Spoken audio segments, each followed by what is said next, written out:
Okay, good morning. Ngayon ay November 21. At ito yung mga arugula ko. So, hindi ko na sila ibabalik doon. I-harvest ko na sila mamaya. So, ito yung tinanim natin nung November 8. So, mga 13 days. Yan.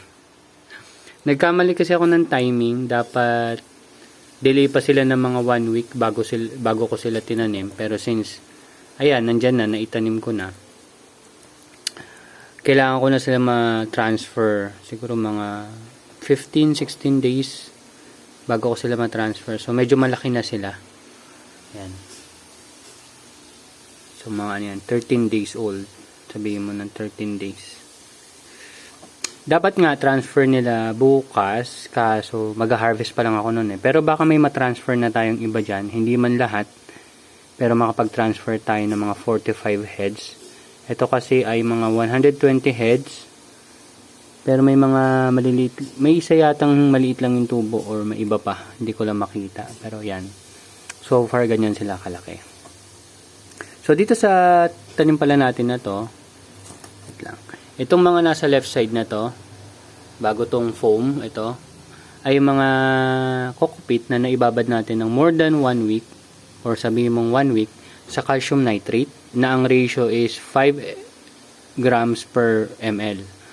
Tapos, ito namang foam natin is in-sterilize ko lang. So, pinakuluan ko lang ng 10 minutes. Then, that's it. Ito namang nasa kanan is ibinabad ko sa calcium nitrate ng 3 days. Tapos, lahat yan, siyempre na ibabad, so basa pa, pinapatuyo natin siya katulad nito. Ayan, mga tuyo na yan. Kasi nung naging experience natin dati, tulad ng nasabi ko, pag kakapiga ko pa lang siya sa calcium nitrate tapos pinunlaan ko, hindi nagiging maganda yung response nung seed. Parang nahihirapan siyang mag-root dun sa mismong medium natin. So dito, ang nakikita ko talaga based sa initial ko talaga, maganda yung naging tubo sa foam. Pero kasi ang problem lang sa foam, pag nasa outdoor, medyo hindi siya ganun kaganda mag-hold ng moisture. Kaya nandito tayo sa coco peat. Pero pwede pa rin naman siya basta gumagana sa sistema nyo. So overall, palagay ko mas maganda pa rin na maibabad siya ng mas matagal sa calcium nitrate kasi dun sa 3 days lang.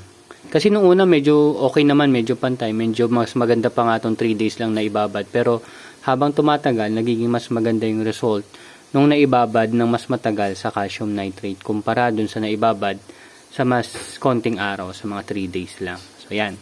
So, maliban dyan, nagpe-prepare na tayo magtanim since nagkamali tayo ng timing sa pag-seeding.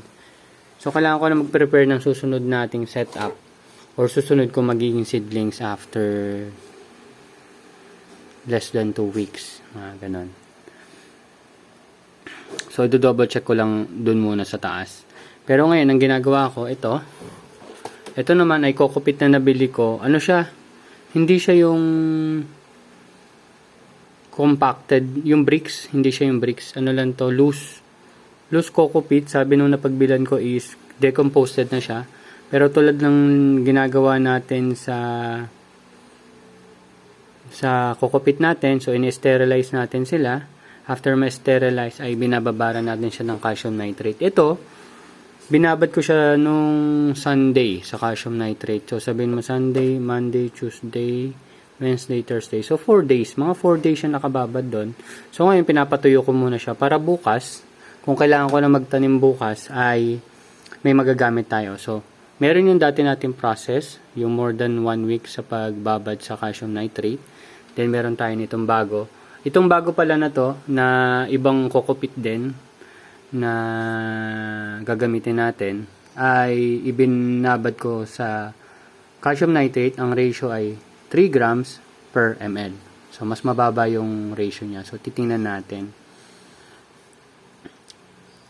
Pero yan, may mga natira pa dyan sa loob niyan.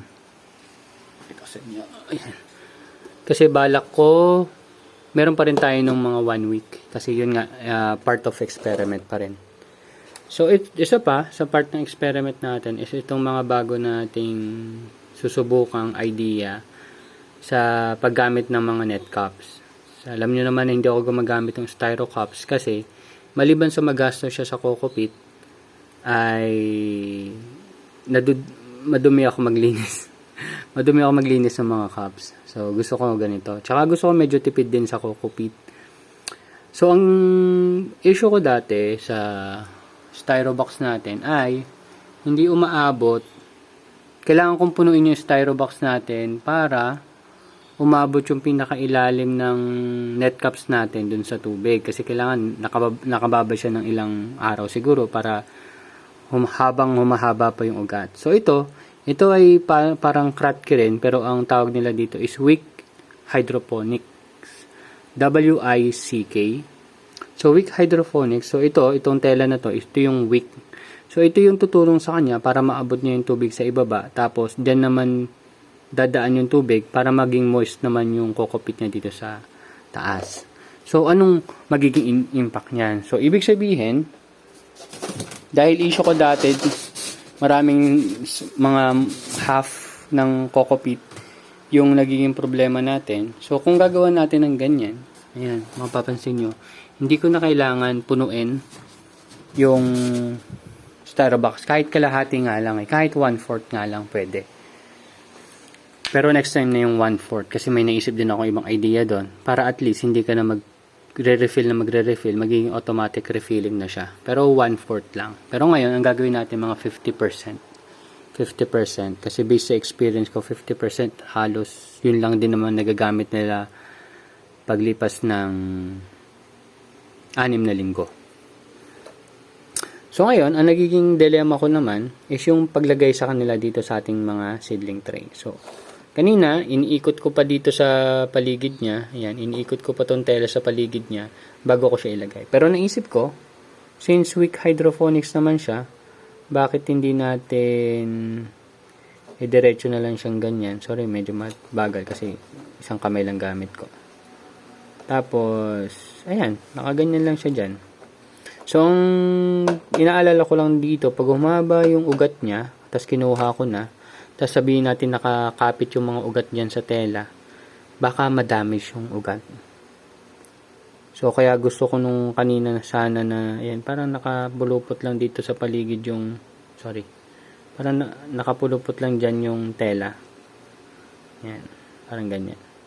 Para pag ita-transfer ko na siya, gaganon ko na lang. Tapos, i-shoot natin siya dito sa butas. Ayan, makita naman yung mga butas natin, i-shoot natin sa butas. Ayan. Pero tingnan natin.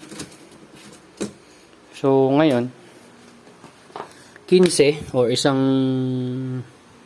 styrobox yung ipag-eksperimentohan natin ito. So, ngayon, hindi ko sure kung gagamit ako ng ibang coco peat. Siguro ito mong coco peat lang muna ang gagamitin natin. Kasi yun yung nakaprepare. Tapos yung iba, usual pa rin na medyo pupunuin natin yung styrobox. Yun. Wait, pakita ko lang sa inyo yung coco peat talaga na pinaggamitan, yung binibili ko sa mga yan. Wait lang. Okay, so ito yung itsura niya.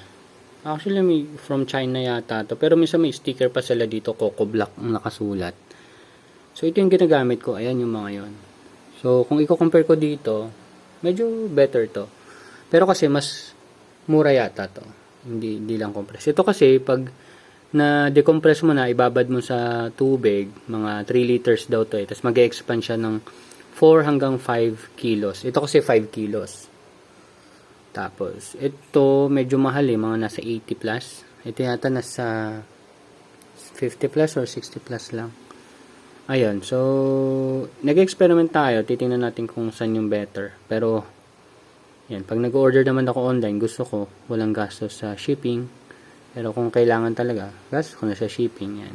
So, minsan may nabibili ako dito mga 60 plus lang. Ito 60 plus lang to, pero minsan nauubusan sila, ganyan. So, antay ulit ako. So, okay naman, mas komportable ako dito kasi mas madali siyang itabi. Yung storage ba, hindi masyadong problema. So, ayan. So, ano pa? So far, sa tanim naman natin, hindi na tayo masyado nahihirapan mag-dispose. Kahit up to 75 heads. So, ginagawa natin ngayon mga 100 or more than 100, mga 120 heads. Kung wala na tayong magiging problema nun, then it's time to level up naman natin tong indoor nursery natin. Isa pa palang issue dyan, yung pinakadulo. Yun, yung pinakadulong liwanag. Medyo mahina na siya kasi matagal-tagal na rin yun eh. So palagay ko mapupundi na yun. In terms of luminosity, itong mga to, pag dinikit mo yung luminous up sa kanila, as in malapit-lapit, nasa na more than 10K yung lux. Yung isa nasa 6.5 na lang, mababa na. So mahina na siya. Pero nakita nyo naman, resulta, maganda pa rin kahit papaano. Yung bandang dulo lang parang medyo leggy pero lalaban pa yan. So ayun.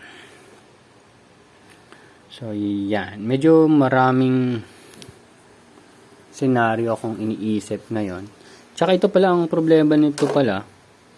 Pag bumaba na yung level ng tubig, ito pala, pag hindi bumaba na yung level ng tubig, baka mahirapan ng makakuha ng tubig to. Kasi mas maganda butas eh. Yun, no? Dapat tatagos sana to hanggang sa ilalim. Kaso hindi nga ganun yung setup.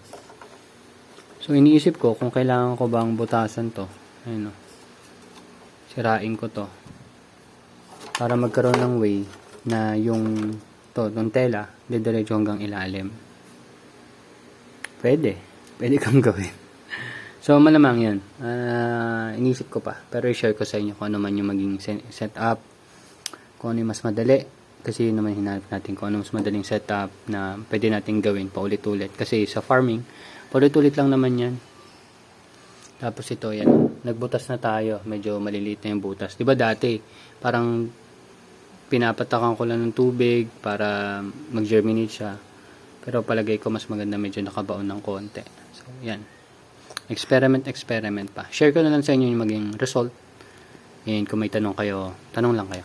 Tingnan ko kung masasagot ko. Siguro wala na. Yun lang. Bye-bye.